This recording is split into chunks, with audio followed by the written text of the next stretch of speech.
Merci, Monsieur le Président. Madame la conseillère exécutive, le rapport qui nous est présenté aujourd'hui s'inscrit dans une dynamique essentielle pour l'avenir de notre territoire, celle d'un vieillissement démographique, à la fois accéléré, massif et profondément structurant pour nos politiques publiques. D'ores et déjà, près d'un tiers de la population corse a plus de 60 ans et nous savons qu'à l'horizon 2030, ce sont plus de 128 000 personnes qui seront concernées, soit 35% de notre population. Ce constat, au-delà de la statistique, est un appel à l'action. Et c'est bien dans cette optique que la collectivité de Corse a décidé de structurer une réponse territoriale ambitieuse en accompagnant la montée en puissance du Gérontopole di Corsia. Créé en 2023 à l'initiative de la collectivité, le Gérontopole est aujourd'hui plus qu'un centre de ressources. C'est un véritable réseau d'intelligence collective qui fédère des acteurs publics, scientifiques, économiques et citoyens autour d'une ambition commune, celle du bien vieillir en Corse.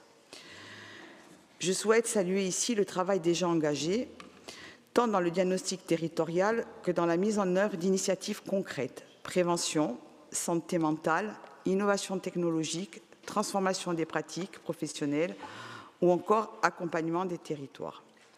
Mais je voudrais insister sur un axe stratégique qui doit désormais être pleinement structuré à l'échelle de notre île, celui du développement d'une véritable silver economy corse.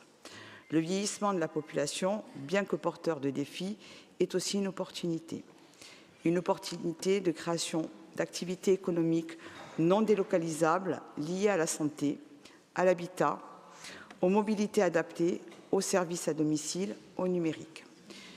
Une opportunité aussi de valoriser les compétences locales, d'innover et de soutenir l'emploi, en particulier dans nos zones rurales où les besoins sont importants et où les réponses peuvent générer une dynamique positive pour les territoires. Le Gérontopole a engagé une première structuration de cette filière à travers la création d'un club des entreprises de la silver economy en lien avec l'ADEC, l'Université de Corse et plusieurs partenaires de terrain. Il faut désormais aller plus loin, formaliser une stratégie territoriale de la silver economy pour la Corse en s'appuyant sur les acteurs existants avec des outils de soutien à l'entrepreneuriat, des appels à projets, un accompagnement de l'innovation sociale et technologique, des formations communes.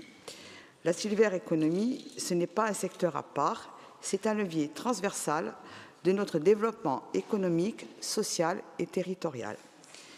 C'est aussi une manière concrète de lutter contre l'agisme en changeant le regard sur l'âge et en faisant du vieillissement non un repli, mais un vecteur de lien social, de dignité et de création collective. Le Gérontopole doit devenir à la fois le centre de gravité et le moteur opérationnel de cette ambition. Je souhaite que la collectivité de Corse accompagne activement cette structuration en mobilisant les outils économiques à sa disposition, en coordonnant les acteurs publics et privés et en favorisant l'émergence de projets pilotes dans nos territoires. Je dirais pour conclure que ce rapport et la convention qui l'accompagne ne sont pas un simple soutien financier. Ils constituent un investissement stratégique, une réponse à une urgence sociale, mais aussi un pari sur l'avenir d'un territoire qui choisit de faire du bien vieillir un marqueur important de notre projet de société.